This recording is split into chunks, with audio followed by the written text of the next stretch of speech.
you are excited like Cadian is for Unfolding Truth this evening, we invite you to share the live. Share it, and get as many of your friends and combolos to come along and join us for an exciting study in 1 Samuel. Don't forget to like, subscribe, and click that notification bell. So every Friday, you'll be the first to know when we go live. And every Sunday, you also will be the first to know. As usual, our WhatsApp lines are opened for our online viewers and participants to call in and say how last week's Bible study would have impacted you. But for the in-house guests tonight, the microphone is open. You'll make your way there and share with us how you have been impacted. So right now, we open our phone lines, our comment section, and our microphone for feedback as to the impact of last week's study. Good evening. Hey, Troy. Okay, so last week, in closing, Pastor asked that we basically review why David took back Goliath's head to Jerusalem, when at the time Jerusalem wasn't a part of Israel. And I started to look it up. And what I came out with is that just like how Samuel, after Saul disobeyed God and never killed the king, and Samuel killed him afterwards to complete God's command, I found that God told the Israelites to utterly destroy the Jebusites because Jerusalem was Jebus before it was named Jerusalem. And they were to be destroyed by Joshua. However, Joshua was not able, the people with Joshua were not able to totally annihilate them. So they were around. I believe that why David took the head of Goliath to Jerusalem at the time was to say, we have one for you. Was a head chopping off. That is what I gathered so far. Along the research, I realized that the Jebusites also provoked Israel or defied the God of Israel. They were the ones who, the king of, at one time, gathered 4 more kings with himself to fight against Joshua. Joshua dusted them out, but they weren't totally annihilated. That's what I gathered. Okay. Great to see you do the research. You have learned much, have you not? Yes. What it meant for me, it's regardless of what has happened before, God's command is still God's command. And just like how Samuel completed the command that Saul never did, and David now decided that God's word is to be honored, I have a responsibility to complete God's command regardless of what has happened in the past. What I've gathered is that in the moment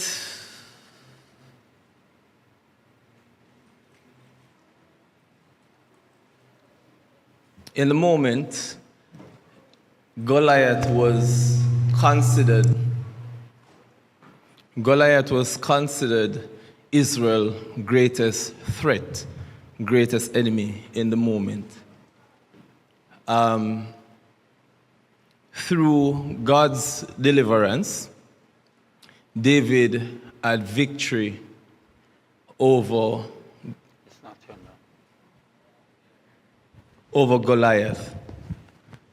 in a demonstration of cutting off his head, taking it to what would now be, what would become Jerusalem, was, for me, I think, again, I stand corrected, it was a demonstration of God's victory over what was considered Israel's greatest enemy, our greatest threat. But it also points forward that there is coming one that is going to deliver Israel and perhaps the world from a greater threat of sin. So that's what I gathered. You spiritualize the text. You spiritualize the text. Well, yeah. Yes. So Amir, go on, you have something to say. It's wonderful to see that the men did the work. And none of our ladies did it. Thank you. That's a good sign. Keep it up, men. So for me, when I looked it up, I saw two, I guess, major thought points. One is that it's a foreshadowing of, no, not a spiritual foreshadowing. Margaret didn't do homework, so go on talk. A foreshadowing of God's eventual victory and claiming of Jerusalem. Another one that I saw, though, was that because he carried it to a suburb in a small area in Jerusalem, which, because he's parading around Israel and stuff, he carried it to a small suburb that's in Jerusalem, that's not from the Jebusites, but it's Israel's place. So those are the two thought points. I do adhere more to the foreshadowing of the eventual victory over Jerusalem. Anybody else? You have another point? Go ahead. Go ahead.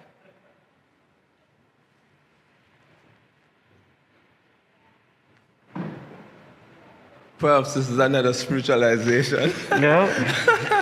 But there was also a connection based upon what I've read. There was a connection between Goliath and Golgotha. So remember, Goliath is from Gath, right? So there was this. So I'm just putting that out there to say. There was this what? You don't say. No, What you put Goliath from Gath, Golgotha, right? So they try to make the connection between David destroying Goliath, taking the head there to say it's a demonstration that there is going to be close to what I said earlier, that there is going to be another victory in the future, but from a different king. Yes. Well, it's spiritualized in the text too. I don't know where you're going with Goliath and Gath and Golgotha and Golgotha. We're talking about the cross. Lord, deliver him, please. Deliver him, Lord. Deliver him. Yeah, kings would decapitate their enemies to show strength and power. But if we look at where Jerusalem is positioned, it's positioned on a hill. And if you put Goliath's head up on the hill, I guess it's where people would see Israel's victory over their enemy. And as Howard has spoken, what's his name? Goliath? The big man? Yeah, Goliath. Goliath was Israel's formidable enemy. Israel was quaking in their boots. They were running. Even the king was running. And this victory and perhaps the placement of Goliath's head on that hill would have restored maybe some kind of faith in their God.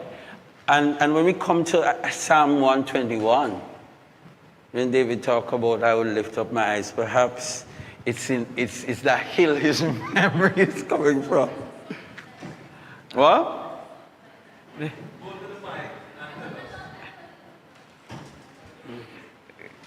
But me read all about Golgotha and them something there, so but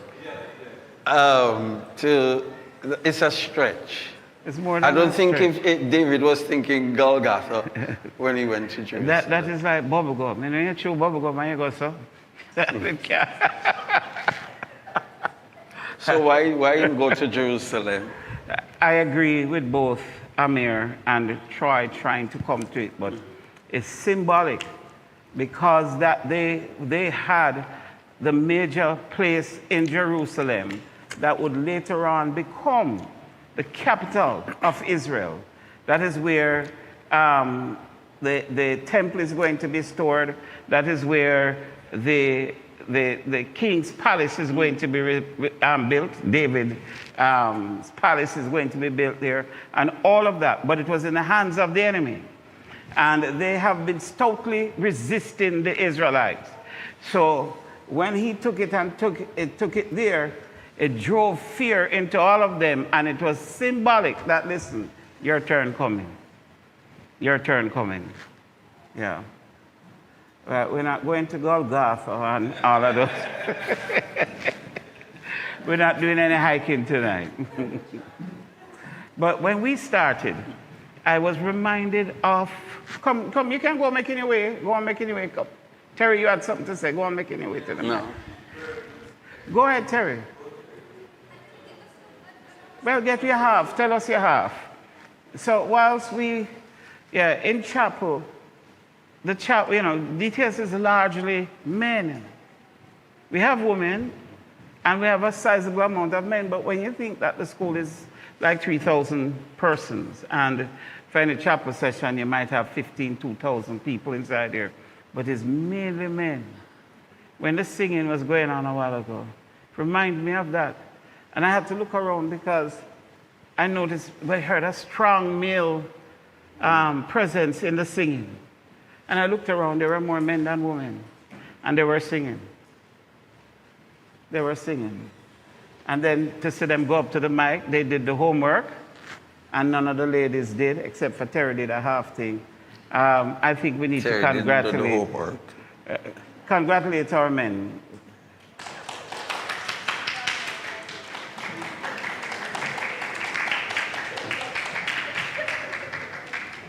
That was a fine effort. It was a fine cave. Yes, well. Very fine cave. Some of them don't start. Some of them don't even start yet. Anyways. Hello, everyone. Good evening. Good evening. My question is not from the homework or last week, or rather, I'm seeking clarity. I remember Pastor saying that even though David was a boy, Saul was saying, no, you can't go because you're small, but he was still putting the armor on him and pushing him. So while saying it, he's still pushing him out there, and that really was a demonstration of fear, right? Is fear a sin? Yes. But isn't it natural to become afraid? Fear is a sin. The Bible says, fear not. So if we fear, don't do disobeying God.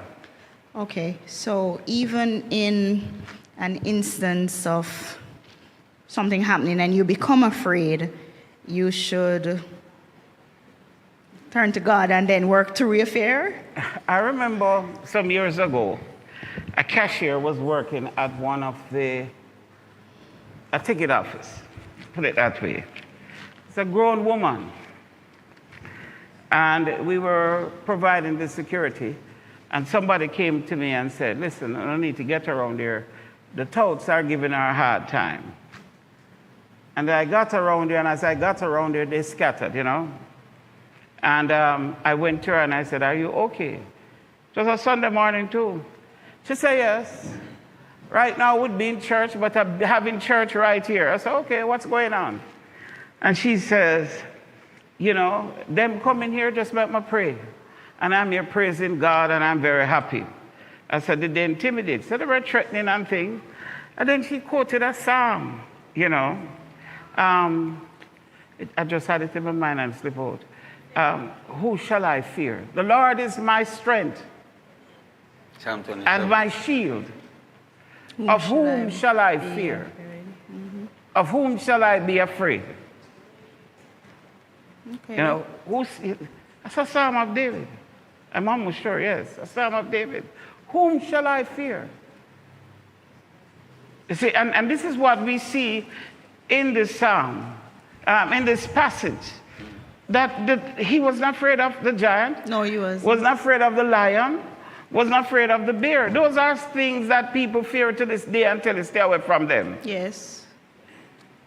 But the Lord is my strength, and the Lord is my shield. Whom shall I fear? And Jesus echoed that when he said, we should not get anxious. Fear is anxiety. Yes. You know, I think we did it last week when we said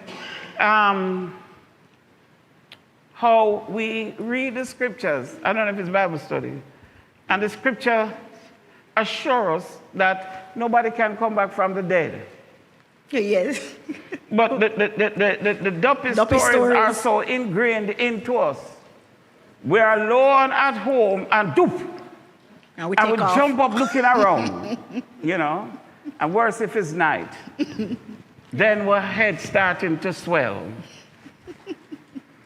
Just this week I saw somebody giving the medical terms for all of this. Yes, I saw that too. Yes, I did. Yes. Yeah. When you wake up and you can't get up and you're talking about you're pleading the blood. Down. You ever heard that one? Yes. They're rebuking the devil and binding Satan because them can't. And it's a simple term. Sleep and paralysis. I've been saying it, you know, and people tell me, oh yeah, I say, fear is never of God. Okay. Because fear says, I don't trust you. Okay. Okay, thank you. See? And not to mention the fact that he does say, fear not. Jesus said that his disciples meant that, fear not. If you believe in God, what? Believe also in me. Thank you. And we see that with Peter. Peter goes out on the water. Where you going? We don't finish with it. Peter come out on the water, and Peter did something that was nonsensical. Lord, if it's you, tell me I must come. Come. And I'm going out of the boat, but he was never assured it was Jesus. How do we know that? Because he says if. It's a conditional clause. It could be translated since. But it wasn't sin. But it was a since. Since is you tell me to come. Come. And he goes out on the water. And when he sees what is around him, what happens? He begins to sink. And he cries out for fear.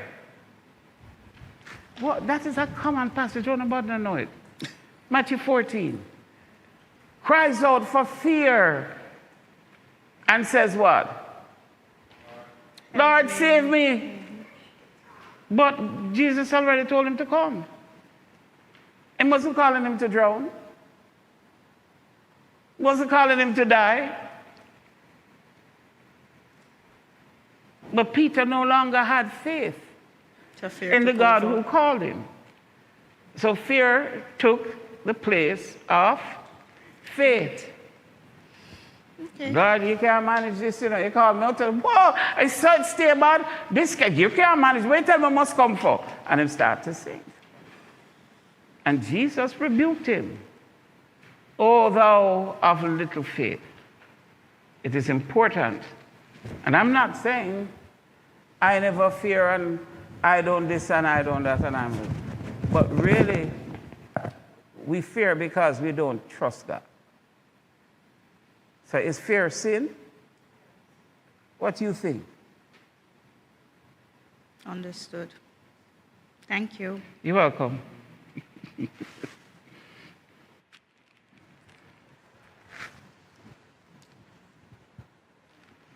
But it don't look like anybody else going up. I don't hear from Sister Avril in the Lord. Did she write something? Don't hear from Brother Shamar, Sister Jackie. It's Sister Jackie's birthday today. So we send congratulations to her. She might be online, she just can't say it. Because she carries it and she keeps it while she's working.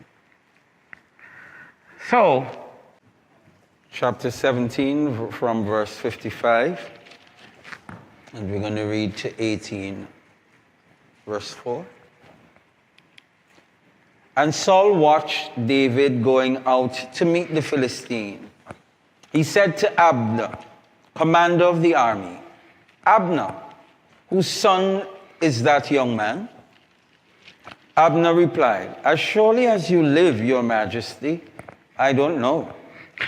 The king said, find out whose son this young man is. As soon as David returned from killing the Philistine, Abner took him and brought him before Saul, with David still holding the Philistine's head. Whose son are you, young man? Saul asked. David said, I am the son of your servant Jesse of Bethlehem. After David had finished talking with Saul, Jonathan became one in spirit with David, and he loved him as himself. From that day, Saul kept David with him and did not let him return home to his family. And Jonathan made a covenant with David because he loved him as himself. Jonathan took off the robe he was wearing and gave it to David, along with his tunic and even his sword, his bow, and his belt. Whose son are you?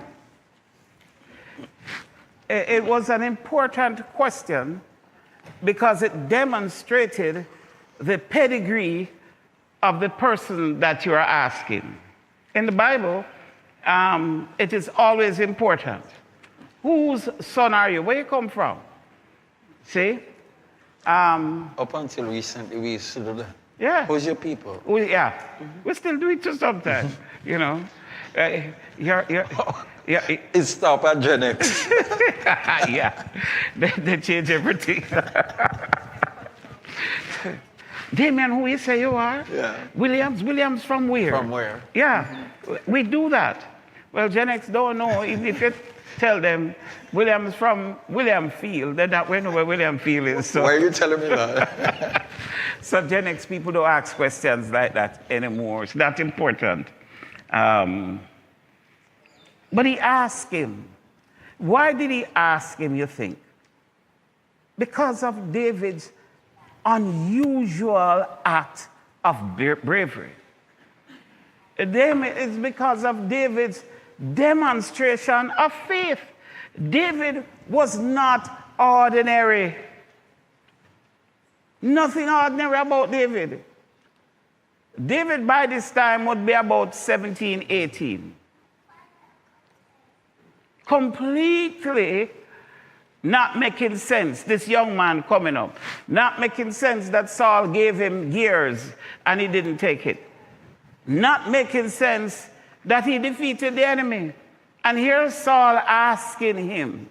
Saul is not even giving thanks to God for the defeat of the enemy right there. So it was more important to Saul. But who this? Who is this? Because Saul is still thinking a battle is being won at the hands of a man. Yeah. He's intrigued by that. Not even thinking. It must come from God something. must come from some. So in father could fight or something. Yeah. And David, he asks his commander. And the commander takes an oath to say, boss, I don't know. Because, boy, everybody must know about him, but it seemed like him slipped me. Everybody should know about this man. And he look, no, man, him not ordinary. People must know about him. And he says, I tell you the truth. I don't know nothing about him. I don't know nothing with this young man. And he comes in, and with David, with Goliath's head still in his hand. Can you imagine David? Blood dripping from the head. And the sword weighing him down that him take up. in his bingy in his back pocket. You know. Yeah, I know. People go and say, oh, them never have pants that time. Well, hey, you know. In his tunic waist. So he came in and he says, who are you? And David says, Jesse, son of Jesse, who is from Bethlehem. No, Howard might have had a case if him try and spiritualize that, David. that one a little bit. You know, he probably would have had more to say, because there's going to come one from Bethlehem of Judah, though it is not yet prophesied. See, so we couldn't take it and apply it then to say that's what it means, because the prophecy hasn't come to pass yet. Who would know?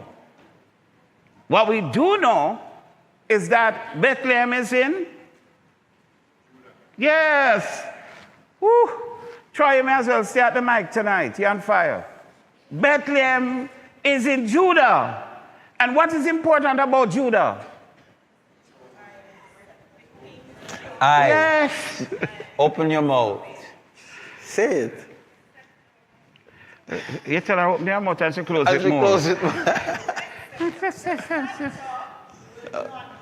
Yes, that's what they're saying. It is the prophetic word of God to what's his name? To Israel. Israel, Jacob. Jacob, as he was blessing his sons. And we know it's a prophetic word because no man could speak that way. One. Two, these wasn't his favorite sons. He was already trying to sneak in the blessing to bless Joseph 2 times by blessing his both sons. So when we say never bless Joseph, oh, he said never, hey, he was sneaking in the blessing. Some give Joseph 2 sons, so Joseph will get 2 portions of the blessing rather than 1. But God intervened and said, it's not your choice.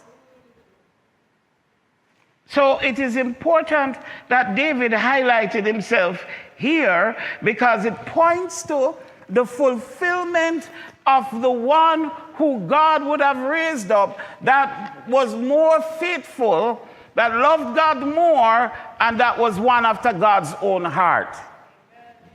And he was the fulfillment of the promise.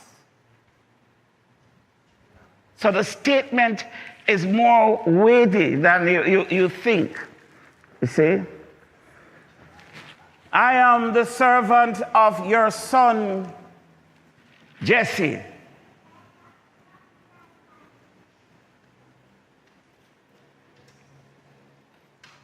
I am the son of your servant. What is he saying? Did you pick up on that? What did you pick up? You know, this means the wrong person for you to say, yeah, you know, we ask you. What did you pick up? Come now, what you pick up? Yes. Because David is already anointed to be king. And David was not taking it unto himself to act in the capacity because God had not yet made him king. And he says, you're a servant. You know, I never said, well, it is Jesse, the Bethlehemite. Because Jesse would soon know that he's king. Well, Jesse already knew that he's anointed to be king. And everybody probably was just waiting to see. They would probably have started to give out clothes after David killed Goliath for the coronation. If hurry up and get ready, you know, because them soon crown David, call the tailor. Yeah? Like what some people making clothes because them getting married. You know?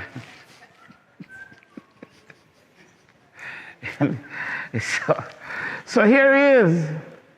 I am the son of your servant,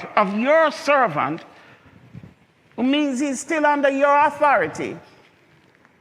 Jesse, the Bethlehemite. And when he had finished talking to Saul, The soul of Jonathan was knit to the soul of David. I wonder who did the knitting. Of course, it was God. It is God who is causing him to find favor with Jonathan. It is God who is causing him for Jonathan to... Listen here, you know, when you read the scriptures, look at the hints that they're giving you. As a hint. Big hint. Because we're going to be talking about some things in chapter 18, chapter 19, chapter 20. You know, well, why am I telling them that? Them don't read ahead. You know. And those things has big bearing on what is being highlighted now. So the writer is dropping in something because he's going to go down a road and he wants you to pick up as he goes down this road. Jonathan loved him as himself. Biblical times these is the only time we can talk about man loving another man and it don't have no implications. Jonathan loved him as himself. I know our brothers fear to say to another brother, boy, I love you. Yeah. I know that as a fact. I remember when I said it to my father the first time as an adult. You know, it stuck. It never come out, you know. Especially how we had stopped this greetings and all of that thing before. Because he had said to me before, hey, big men don't hug, and shook my hand as a little boy. I never run go hug him up anymore after that. Never bother go because, hey, never feel right. The shake hand is not the same thing like a hug. It cannot be. So here I am 20 odd years after. And I'm hugging him for the first time in 20-something years. And the man who tell me men don't, telling me him love me. And it stopped at my throat and wouldn't go on. I love you, son. And I, too. You think I'm spitting at him, right? But Jonathan loved David, and it was reciprocal. But this is going to be an important love. Of course, for what is to come. Imagine, I love that, and we're going to discuss that, but that's how God calls us to love each other. Love each other as ourselves. Love each other. Love one another as you love yourself. And imagine this is pre-cross, pre-Jesus shedding his love abroad in our hearts and making us and giving us that kind of ability to love. And we're called to love each other in this kind of way. And as we begin to unpack this love and where this love is leading in the fulfillment of God's purpose and call on David's life, it should challenge us to allow our love to try. And when we get to that point, I will have a testimony. All right. We have one on the... Avril is asking a question. Jonathan was the crown prince, heir to Saul's throne. I don't think they had crown princes. But he was the heir, and so everybody would see him. Yeah. Was he, by giving David his robe and weapons, symbolically yielding his right to kingship? Yeah, but we never read that yet. Why you prophesy and say, Avril? Hold on, Avril. Yes. I know you're getting excited and jumping out your seat, but we don't reach there yet. We're just about to touch down. So as we touch down, we will see. Okay. So, Jonathan loved him as himself. Now, this love is not a new commandment, you know, but it was a new commandment that Jesus alluded to. That you love one another. that you love one another. And we're seeing demonstration of love. You see, we're careless with this word, I say it all the time. We use it like how, boy, we use soap to wash dish. Love you too. You have no idea what it is. And the what?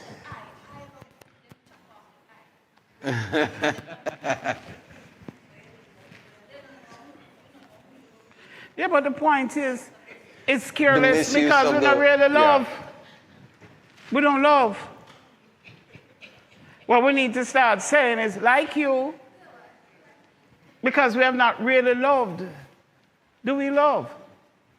Honestly, this is Jonathan's demonstration of his love. So much so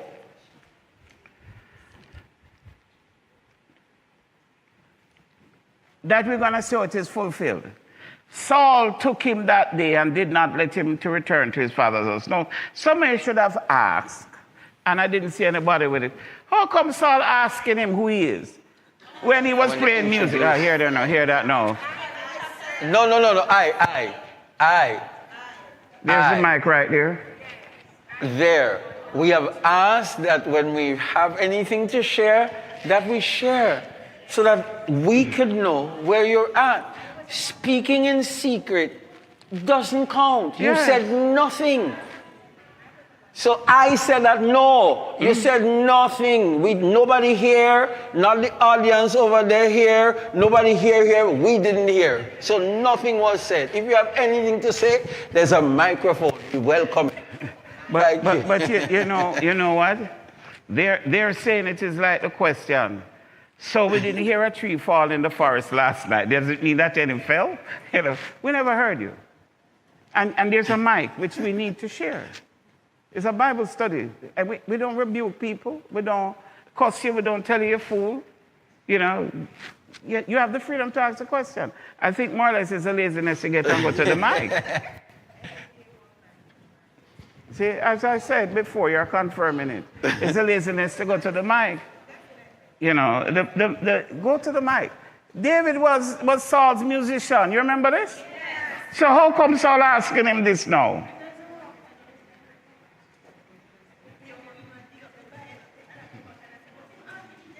Remember, Saul torment, Well, the truth is that David went to Saul when he was 12. It wasn't there permanently. And he probably just prayed for a little bit and left.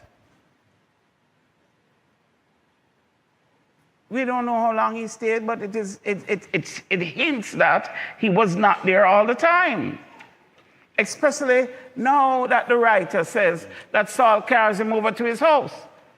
And he doesn't leave. He what? He doesn't leave his house. Mike.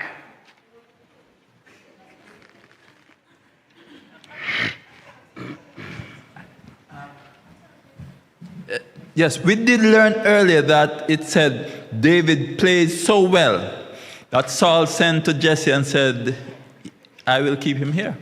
Yeah, but for the time. For the time.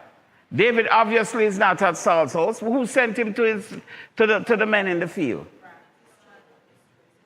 Jesse sent him. Right? And when you get down to this other verses, it says that Saul says, you're not going to leave anymore. So the time that Saul kept him for was for a little time. And he was 12.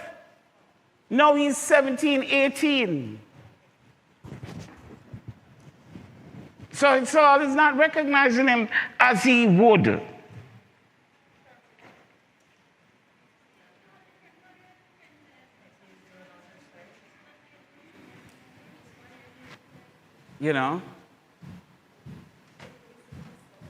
I'm just confirming what you just said.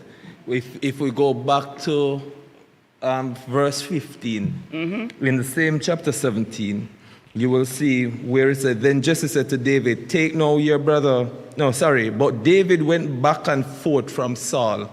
So it confirmed that he wasn't there permanently. Yes, because, listen, It tells me we're not reading. look here. How many of you see a child? Remember, he was introduced. Saul's focus wasn't on David, His focus was on David's playing. That is what brought him peace, not David. He never said, David, and so lovely to see you. What mattered was David's playing the harp. So that was the point I was about to make, the significance of David at that point in time. He just wanted to hear music in his ears so that bad feeling can go away. So, no matter where you want, name who you be or where you come from, I just want this a demon to left my body. So, I don't think it mattered. Your values change over time. This time now you come with all this might and power and all this thing. Who are you? Oh my God, you've done all these things. Who are you? You're more recognized now. So at that point in time, he valued less to him, to Saul. So I don't think it would have mattered to him, his name or where he's from. Right, and it's coming from a lady who has her grain headaches. When people have their grain headaches, they are focused not on anything else but darkness, eyes closed, just want to relax. So if the music is playing, him not looking to him and say, oh, that was so well done, play another one. He's just allowing the music to soothe him. See?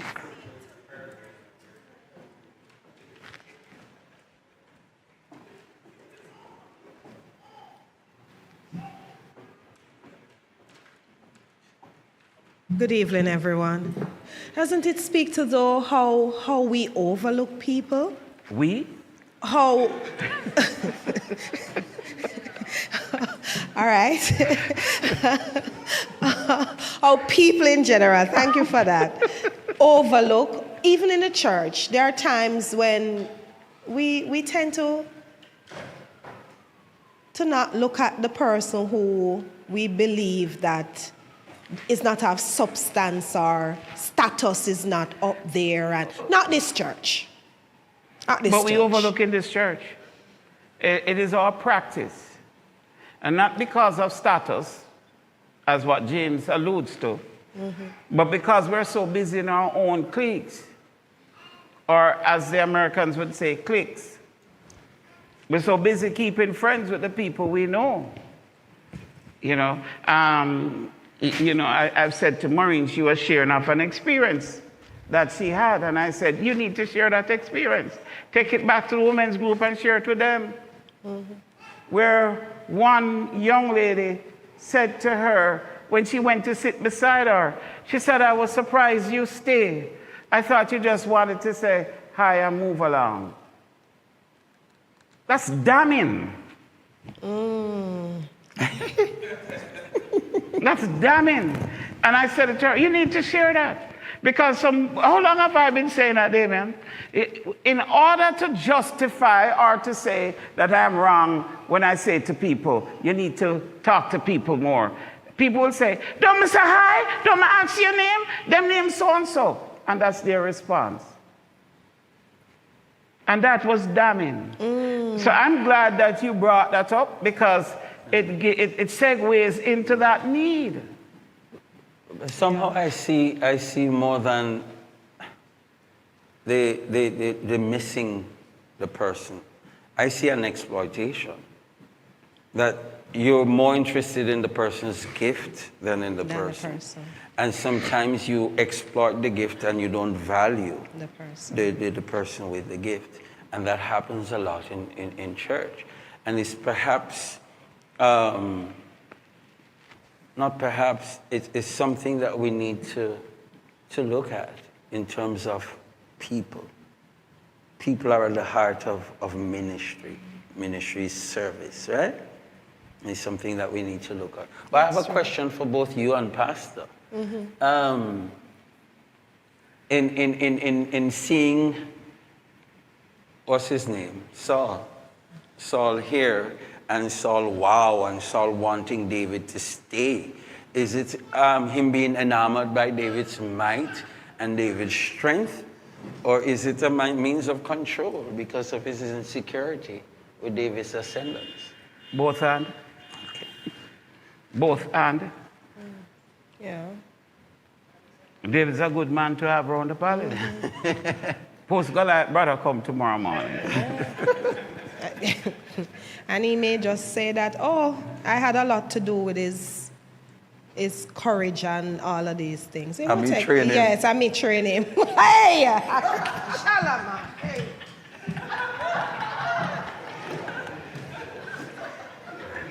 I see that it's not only Saul who had a spirit troubling him. We might have to send for somebody like David.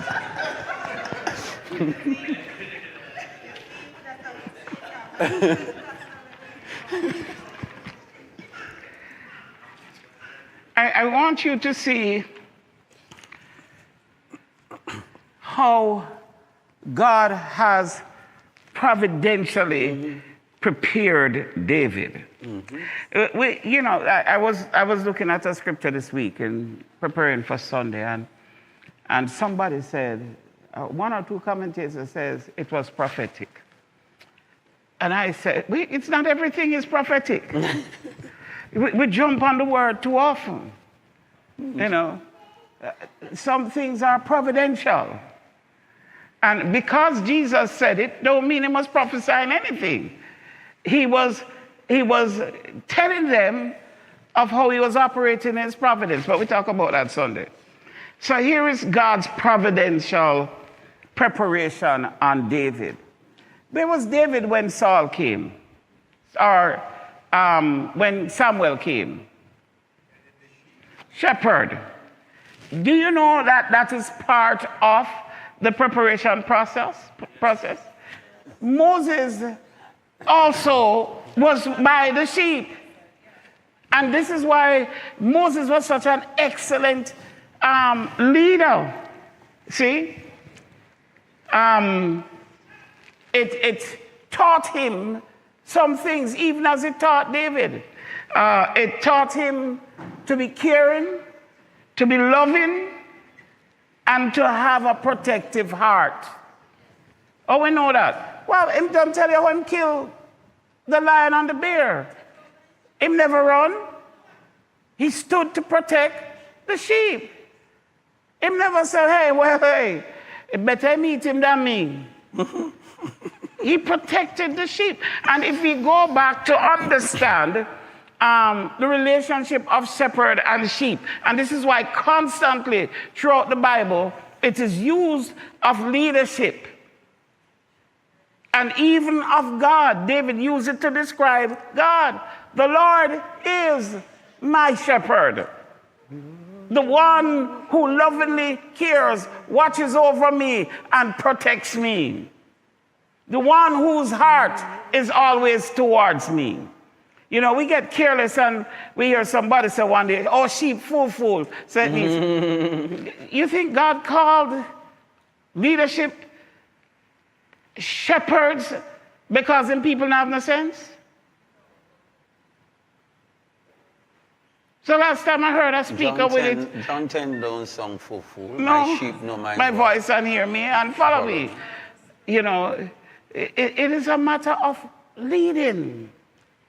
So God called him to be a shepherd. Moses was already prepared in the palace.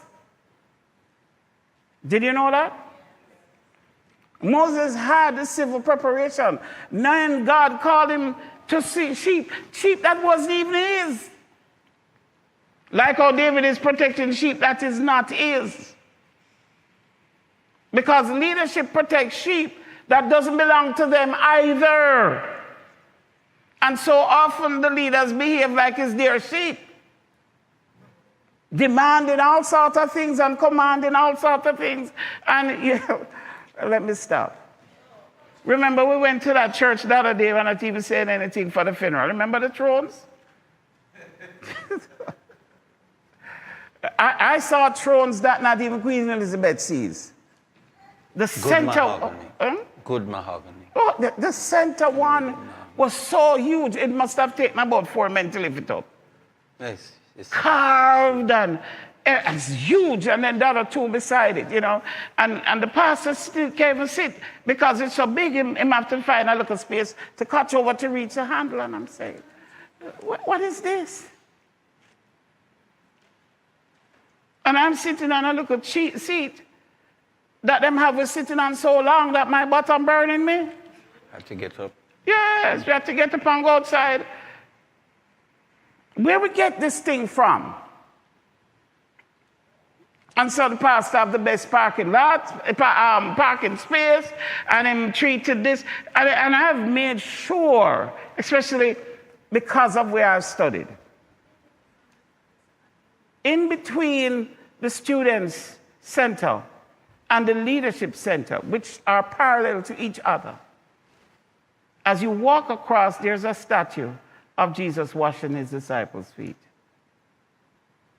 It's a reminder that we're called to be servant leaders. It's not about prestige and power. See? And if guest services want to be truthful to you, they'll tell you. When it comes to our serving, I'll tell them, make sure everybody eat first. And sometimes, you know, they'll insist, Pastor, we have enough. Especially certain people trying to look like me and change them hair color.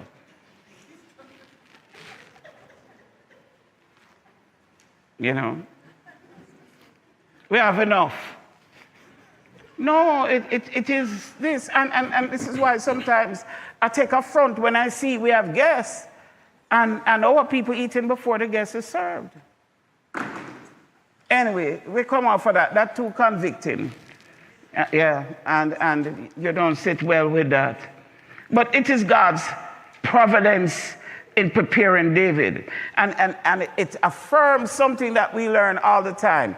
God will not take us where he has not prepared us for. Amen. He will not. So, David learned to play the harp.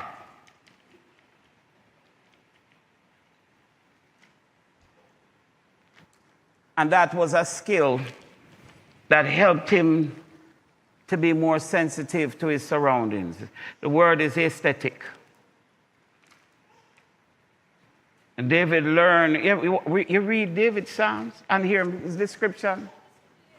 Like a tree planted by the rivers of water.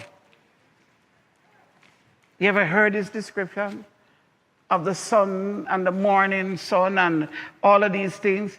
Because as a shepherd, he learned to appreciate that side of him, the nature around him. And then, his musical skills helped him to write these psalms. Did you know that? Most of David's psalms written to music. You know, it helps. And then, now God brings him to the palace. And he's being prepared to be a statesman. Because at that level of leadership, don't bother think you're going inside there and speak in tongues. You're going inside there to have sense. And when you speak, and I know people jump up there, what do you mean? You say, when we're talking tongues, we don't have sense. Paul says if nobody don't understand it, don't make no sense. That's what Paul said. Yeah, he did say that. Yes. In fact, he says it's babbling. Yeah, oh. Unintelligible language. Remember, as Damian said, I say, if you dislike him, It's you must not me dislike said that, him it's too. Paul said it.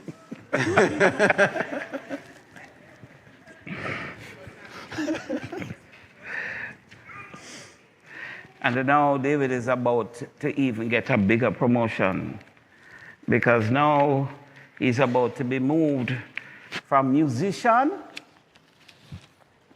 to commander of the army. You think Saul had confidence in him for him to command? He's a young boy. Yes, go ahead. What is it that you're saying? No, it's just a question. Is tongues still applied to today? Those people still speak in tongues? What do you think? You added, you did Spanish and French. Yeah, but how can we identify that? How can we discern? Well, the Bible says it must have an interpreter. If there's no interpreter, and it can't be the same person who interpret either. Some people tell you, oh, I have the gift of tongues and the gift of interpretation. Yeah, but it's not to interpret your own tongue. Oh, so it's a gift, not everybody has it. No. As a matter of fact, though,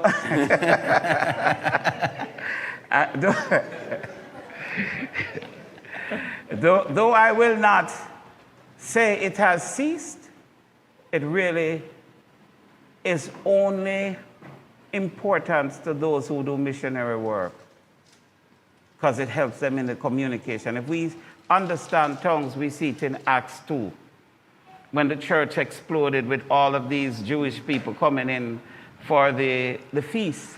And they were all from different lands, speaking different languages, and they heard the apostles speaking in their own language where they came from. This one message. And it was the same thing.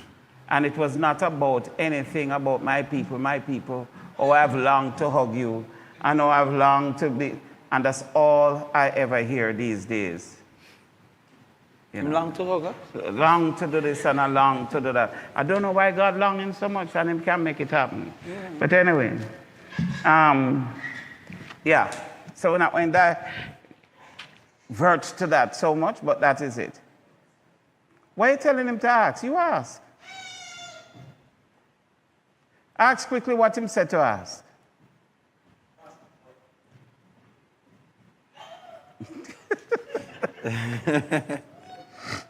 All right, so Jonathan made a covenant with David because he loved him as he loved himself. And I thought that was so beautifully put because that's what marriage is supposed to be. Hello?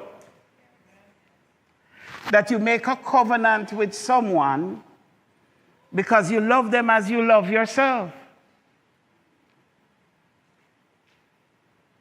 Stop asking me if him love you.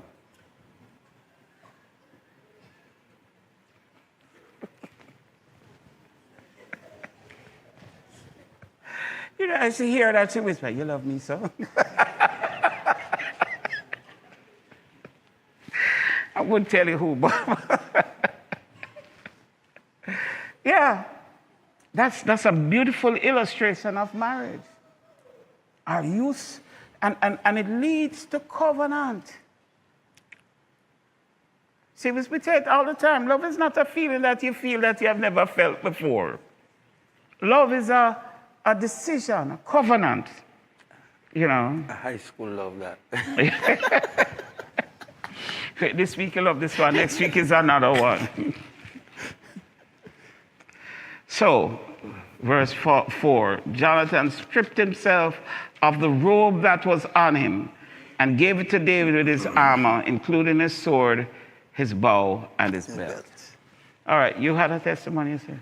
You changed your mind? Oh, no. In terms of a love that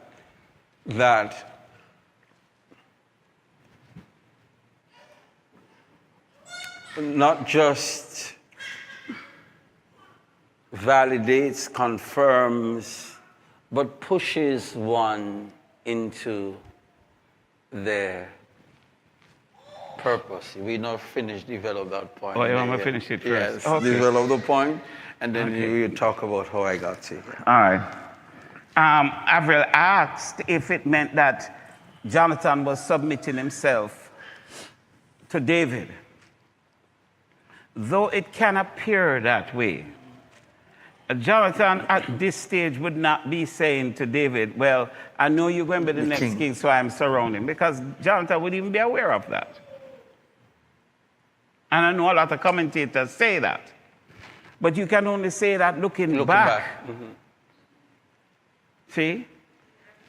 Yeah, but what it is Jonathan demonstrating his care for David. So he puts, remember the man whose son had gone away?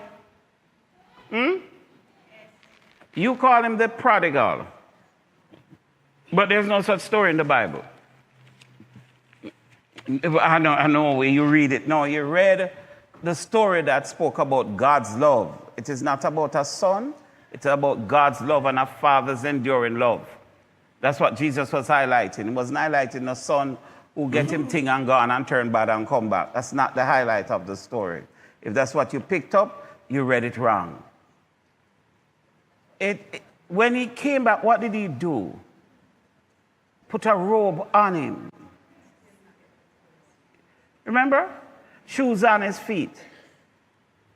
And it is all symbolic of putting him to a place where you are literally, the ring would have given him authority. So he'd never get no ring, him just get the robe, and him get the belt, and him get...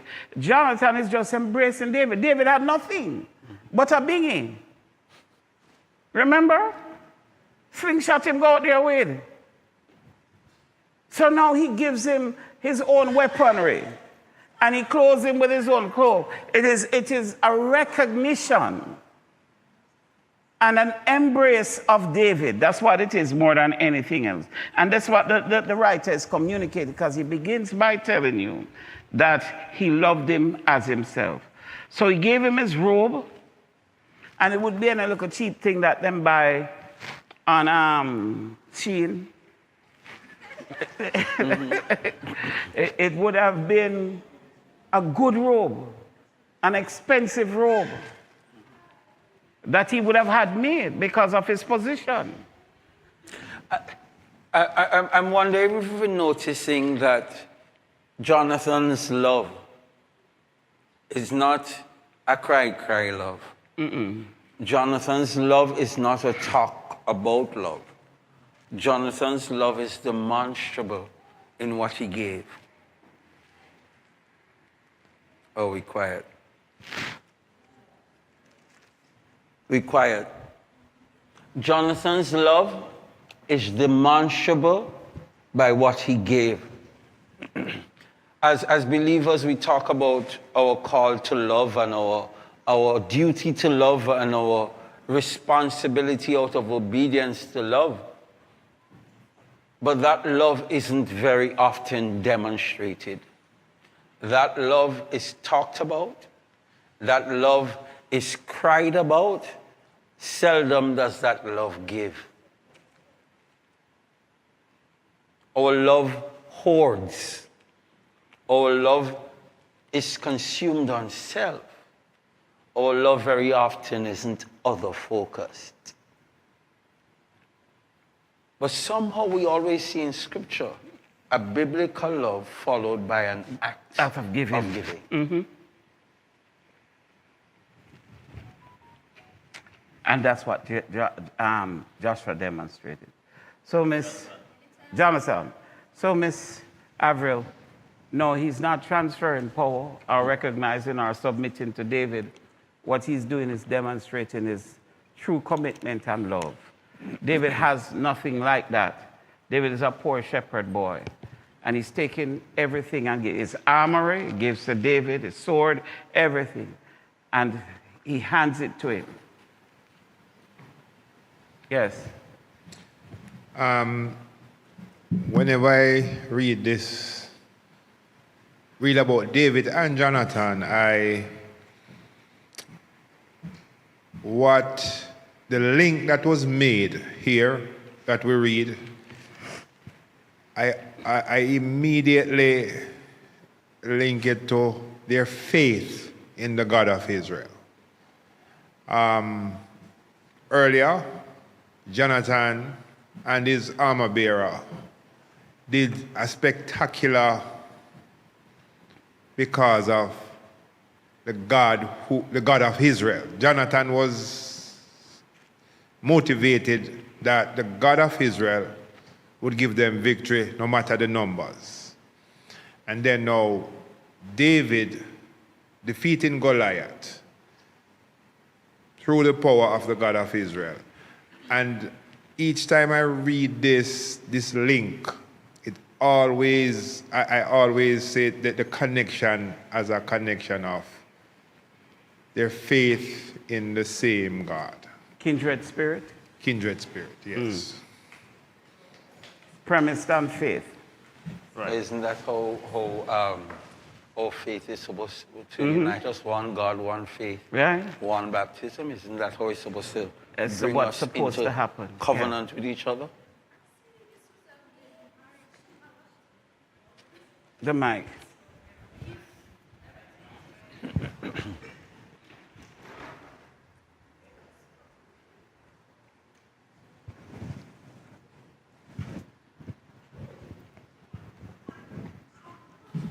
Well, Troy just highlighted what is the name? Kindred spirit. I don't know if I got that word right. But this whole relationship between David and Jonathan resembles marriage a lot, because the spirit between both, they serve the same God. That has to be between both individuals. That love between both of them, as Damien said, it has to be demonstrative, can't be just a feeling. And the gift, when you love someone, you have to give. You can't give any little puppy show a gift. It can't be no Shein gift. I always tell my husband that instead of giving me 1 million gift, give me something of quality. Well, you should learn to appreciate anything he give you. No, but suppose the 1 million gift I go cost $10,000. Give me something good where cost $10,000. So are you insinuating that what he give you is not good? No, it don't make sense. You buy a 10 million Shein gift where cost $10,000 when you can get something, a nice robe like Jonathan gave that can cost $10,000. But when he gives you 10 million gifts, it's a gift a day, a minute, and often that he's reflecting his love. So, than to wait for special occasion and come give you something. One, and we have to be careful. It's terms of cost and quality. So it's pastor who emphasized that, quality. Yeah, no. So Jonathan gave something of quality. So if you can afford that quality, give the quality. Fine, but here's where we have to be careful. Here's where we have to be careful. I linked that marriage is supposed to be like that. Yes. But it is not the same thing. Because you go outside and you tell people about it's like a marriage. Right away, it's a homosexual relationship them have. No. That is already said. That's already said. It is not. And this is why I emphasize how men can demonstrate love to each other without that. Okay. Well, but marriage is more intimate, because though they loved and they demonstrated, there was no intimacy that way. Okay. So that is one thing that's missing. But there are some It's not key missing. that would be missing, that wouldn't be in the marriage. But what I'm saying, some points that were brought forward are some, which is love. Love is supposed to be in marriage, and there are some similarities that But are in what it. it is saying to you is that we ought to love one another like that. Okay. Approach our relationships with commitment. Yeah? All right, so Glenn is coming. Yeah, fix the mic. Fix the mic first.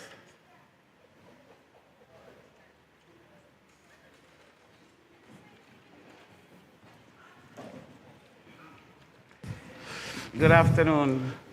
Good night. Glenn. Good night. Good night, Yes, everybody. how are you doing? So, Terry said something a while ago, and boy, it hit me the wrong way, still in Terry. Because when you talk about quality gift and quality and so on and so forth, I don't agree with that, you know. You know why I don't agree with it? I got a gift one Sunday morning, one ripe banana, all right? And that Sunday morning I was hungry. And I don't know if anybody will consider one ripe banana a quality gift. But that morning it saved my life. You understand me? So I don't think we should look at gifts. A gift comes from the heart. All right, whatever it is, we should appreciate it 100%. Yes. Don't put no value on it. But there is value on it. The value is the love of the person. Yes, yes. The monetary value and them kind of things, the way we know, the way we value things, I don't think it's the right way to look at gifts. I agree.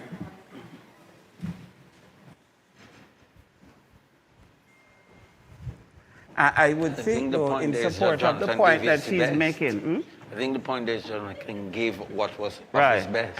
Well, yeah, Jonathan gave him what David needed. It was to show, that he was holding nothing back. Gave him his robe, remember Saul tried to give David the same thing. But it never fit. This one did. In light of what Terry is saying, though, it also says to us, because oftentimes when we have things like birthdays and we have things like the February one, Valentine's Day and Christmas, that we don't just go out and buy without thought. Because we could buy a perfume or something else that costs millions of dollars, but it really has no thought. Many years ago, I used to have a florist remind me of dates that were important. And she just called me and said, should I send an arrangement? And I would say, yeah, man, yeah, I never remember, yeah. But then I stopped. You know why? Because then she is doing it, not me. And it's a nice arrangement, but was it a thought from me? Was it something that I would want? Is it how I would want it? And I would still do it, but I would go and I would say, I want this, and I'd put it. And so, what she used to do? She used to say, you're not coming to show me what you want. You know why? Because she started to pattern a lot of the arrangements of what I would have. So there was an expression of me in it. And I think that's what Terry's trying to say. Don't just give me something that truly expresses you. All right. It is time to finish. And we don't even get into the thing properly. But That we have means learned come much. back next week. Yes, it means it's God's way of making sure we come back next week to hear the rest. Thank you for joining us.